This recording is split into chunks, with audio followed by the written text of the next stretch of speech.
ምርጫ የሐሳብ የበላይነትን ለማረጋገጥና ብልጫ በሚወሰዱ ህጋዊና ዲሞክራሲያዊ ተፎካካሪ የፖለቲካ ፓርቲዎች መካከል የሚደረግ ውድድር ነው። ከተፎካካሪነት ይልቅ የአስተሳሰብ ብልጫ የሚወሰድበት፣ ከፖለቲካ ልዩነት ለሀገርና ለህዝብ የሚጠቅም አስተሳሰብ የሚወሰድበት የዲሞክራሲ መድረክም ጭምር ነው። በተለይ ስድስተኛው ሀገራዊ ምርጫ መንግስትና ሀገር በኮሮና እንዲሁም በጦርነት ውስጥ የተደረገ የዲሞክራሲ ልምምድ ማሳያ ከመሆንም ባለፈ ሰፊ የመራጮች ቁጥር የተመዘገበበት ነፃ፣ ፍትሐዊና ዲሞክራሲያዊ ምርጫ እንደነበረም ይታወሳል። ይህ ደግሞ መንግስት በሰባት ኛው ጠቅላላ ምርጫም ፍትሃዊ የሆነ ምርጫ እንዲከናወን ያለውን ቁርጠኝነት ማሳየት የቻለ ሆነዋል።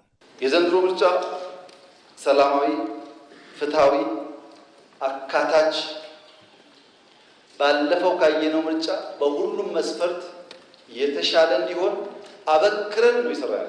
በኢትዮጵያ አዲስ የታሪክ ምዕራፍ ለመክፈትና የዲሞክራሲ ስርዓትን በጽኑ መሰረት ላይ ለመትከል በምርጫ ብቻ የሚለው መርህ ብቸኛው የሰላማዊ ስልጣን ሽግግር መንገድ ሆነዋል። ይህ መርህ የዜጎችን ሉዓላዊ የስልጣን ባለቤትነት የሚያረጋግጥና የኢትዮጵያን የወደፊት እጣ ፋንታ በህዝብ ድምፅ ብቻ ለመወሰን የሚያስችል ታላቅ የድል ጎዳና ነው። ታዲያ ዲሞክራሲን ለመከተልና ለማጽናት በሚደረገው በዚህ ታሪካዊ ጥረት ውስጥ የህዝብ ሚና ከምንም በላይ አስፈላጊና እያንዳንዱ ድምፅ የሀገርን ህልውና የመወሰን አቅም እንዳለውም መገንዘብ ያስፈልጋል። ምርጫ ድምፅ የሚሰጡ ዜጎች እንደ ጡብ ናቸው። በምርጫው የሚሳተፉ ፓርቲዎች ደግሞ እንደ ማገር ናቸው።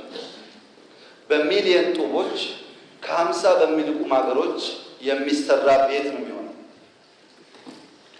በርከት ያሉ ሰዎች ጡባቸውን ካልጣሉ፣ የሚሳተፉ ሰዎች ማገራቸውን ካላኖሩ ጠንካራ ቤት አንገነባም። ማንኛውም የፖለቲካ ኃይል ወደ ስልጣን መምጣት የሚችለው በጠረጴዛ ዙሪያ በሚደረግ የሀሳብ ፊልሚያና በነጻና ዲሞክራሲያዊ ምርጫ በሚገኝ የህዝብ አመኔታ ብቻ በመሆኑ ተፎካካሪ የፖለቲካ ፓርቲዎች ራሳቸውን በማዘጋጀት ላይ ናቸው። ምርጫው ይደረጋል። ምርጫው ሰላማዊ ይሆናል። በምርጫ የተሳተፉ ተጠቃሚ ይሆናሉ። ያልተሳተፉ ቢያንስ 5 ዓመት ይቆጫሉ። ስለሆነም በኢትዮጵያ ለሚካሄደው 7ኛው ጠቅላላ ምርጫ ሁሉም ለነጻና ዲሞክራሲያዊ ምርጫ ራሱን በማዘጋጀትና በሰለጠነ መንገድ ተሳትፎ በማድረግ የኢትዮጵያን ብሩህ ተስፋ እውን ማድረግም ይጠበቃል።